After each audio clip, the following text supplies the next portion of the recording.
we just got a phone call here, and I was handed a message here. It's Wesley T. Miller. It says associate of Michael Ruppert is online right now. So All right.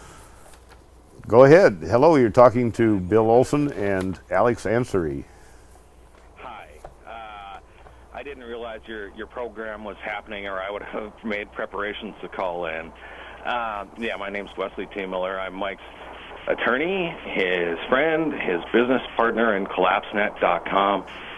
Yeah, I was reading your letter. I was talking about that just now. I guess you heard it. Actually, as soon as I saw the channel talking about 9/11 Inside Job, I had my son click on it and saw Mike's book up, and I just picked up the phone right away. Good for you. I had no idea what was going on. I just had to call in. Thank you. Anything you guys want to know, I am publishing everything about everything. There are no secrets here. I'm going down to Calistoga, and I'm going to go to his cremation. I'm going to view his body before the cremation, and I'm going to get the police reports, coroner's reports, and photos and everything, just to tell the public with absolute 100% confidence, which I already have. But right. It is what it is. And he did this on purpose, and he felt it was a sacrifice. I mean, read the note that he left. But he had set this up for so many years. I mean, he's been suicidal. I reached out to him to prevent this day from ever happening. I did. It's awful hard. Yeah, I've been crying most of the week, and I gotta keep it together to talk to you guys. But anything you have to ask, fire away. Well, I'm just going to say first of all, this show is on live every single Saturday now. So as you get more information, feel free to conduit through here. And I publish this on YouTube also, so okay. it hits some people. You could always download a section of it or whatever and use it yourself as you choose. Have you referenced Abby Martin's RT tribute to Mike yet? Oh, we just got done playing it just before you came on the air. And that's why I was crying. I've never met Abby. Sorry, I've never met Abby, but I wish I could give her a hug because that was so beautiful and heartfelt and nailed it. If you look down below that video on YouTube, somewhere you'll see my comment that I said, "Dear Abby, I said, I share your despair and I weep with you. I said, if I had the honor of being your friend, I'd be there with you and for you." But, you know. Yes. Let me tell you a little bit about, there's people who want to spin this shit around. Wow. Can I get away with that on cable? Yeah, we got away with it. All right. And I'm going to tell you, I'm going to tell you the story that Mike has told so many of his friends. Anybody who knew him well has heard this story about Gary Webb and why I'm so adamant about having the absolute truth told. And even the goddamn gun he used was a message to me. And he wanted me to tell the story, to tell the truth all the way. And so Mike gave Gary Webb's eulogy. They were friends. And because he was a police officer and a detective, the police were very accommodating. They took him through the scene. They showed him all the autopsy photos and the coroner's report, and it was very obvious to Mike that yes, Gary Webb shot himself in the head 2 times. The first time he had a last-second reluctance. He jerked the shot. Like somebody jumping off a building and screaming and regretting it as soon as they did. You know, it was that kind of thing. And he disfigured himself. He blew his jaw out. And he walked to a mirror and saw himself. This is exactly the story that Mike has told all of us. He walked over to a mirror and he saw how badly he'd already disfigured himself, and then he took the fatal shot. Wow. That is how Gary Webb had 2 shots in the head with his own suicide. Now, Mike would probably be fucking angry. Might be bleep there, but he'd be angry maybe that I told this story, but it's necessary to tell his story. And there were some people from another controversial figure that's called a conspiracy theorist, whatever. I'm not going to honor him by mentioning his name. But Mike hated his guts for this reason. There were a couple of his guys roaming around creating a false story of Gary Webb's death. Gary Webb had a 14-year-old daughter and a wife that he left behind at that time, and they were traumatizing the family. And it so infuriated Mike.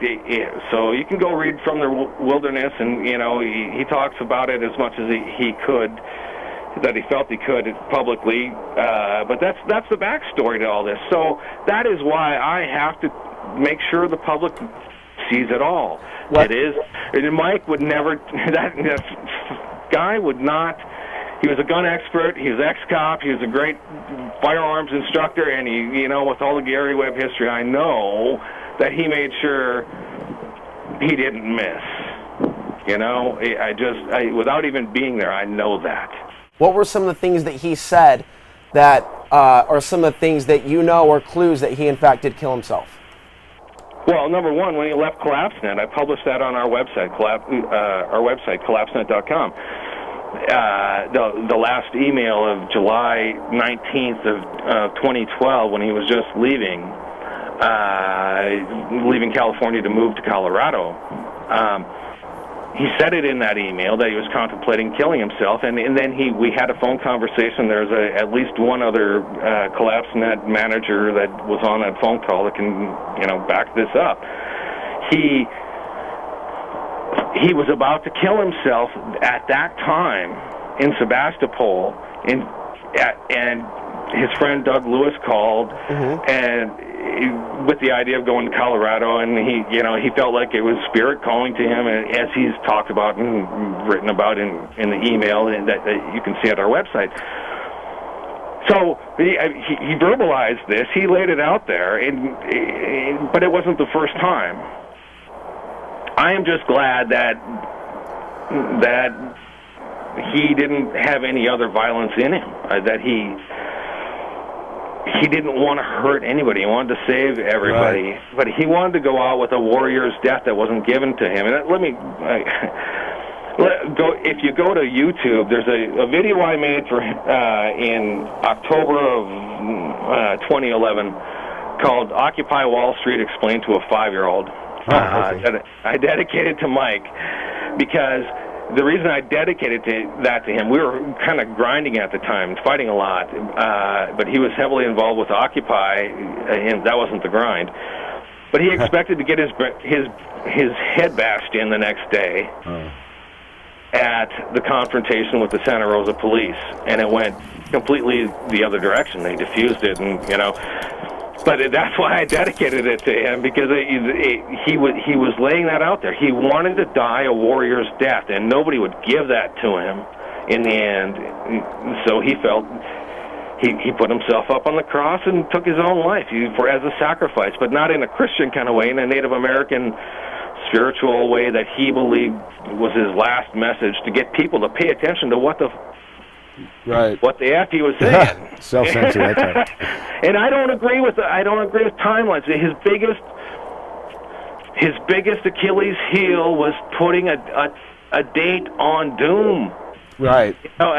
His greatest analytical gifts were getting the path right, connecting the dots, but his biggest Achilles heel was trying to say it's going to happen on this day, or this month. I have a quick thought on that. When you put a date on it, when you let people know about those things, I think the act of them finding out delays it. Right. So there's a lot of that deprogramming that I think a lot of us need to do in order to create that world of hope where we actually believe that there is a tomorrow. And there's a huge difference between me and Mike in that I have children. The reason I did everything with him was, number one, to try to save him from this day happening, because I saw it. And my story is, I've been on the back burner. I used to say, he got the glory, I got the heartburn, as far as CollapseNet. But my story is coming out. I have books to write, put it that way. But my motivation was, number one, to help the guy out, because I recognized where he was at and how he felt. I've been in that isolated space. doing the right thing for the right reasons and getting persecuted for it. You're feeling that way. Well, Wesley, but my kids, it's my kids. It's you know, if all of this matters. You know, the entirety of the human species has gotten to this point. We have you know, the greatest technology ever, but we're killing ourselves with it, and we refuse to look ourselves in the mirror and do something about it. We're live every Saturday, and I haven't always thrown the phone lines open, but I try to, because it's supposed to be a live call-in show. And if you have any updates at the spur of the moment, feel free to just call up anytime. Hey, you guys can call me too. Okay. I am available all the way, open book. That's what Mike would want. Good, bad, indifferent. But I don't want people to turn his suicide into some conspiracy theory stuff that would he would haunt me for letting that happen. The feds you know? took We'll him out. make sure we get that message out there. All right. And so yeah, and there are a lot of other people that have a lot of deep history with Mike. I just have a chunk of it, but I'm available, open book, anytime you guys want to talk. Okay, well, I really thank you for calling. It really put some substance into this issue here. And you know what? It was interesting to see the topic line there, and you guys showing crossing the Rubicon, because within the last couple of weeks before Mike left, that's been the whole thing has been on my mind. I've been talking to my family about Mike threatening suicide, and thinking about the whole 9/11 issue a lot out of nowhere, and it's just kind of, it's like Mike has been talking to me for a while before he did it, you know? Anyway. Okay, well, I guess we'll be in touch. All right. Well, yes, thank will. you guys for doing what you're doing. Again, there's been a media blackout about this, and that is the most upsetting thing. Right. Next to the people trying to make it a conspiracy thing, the next thing is a media blackout, and Mike deserved the attention that Abby gave him.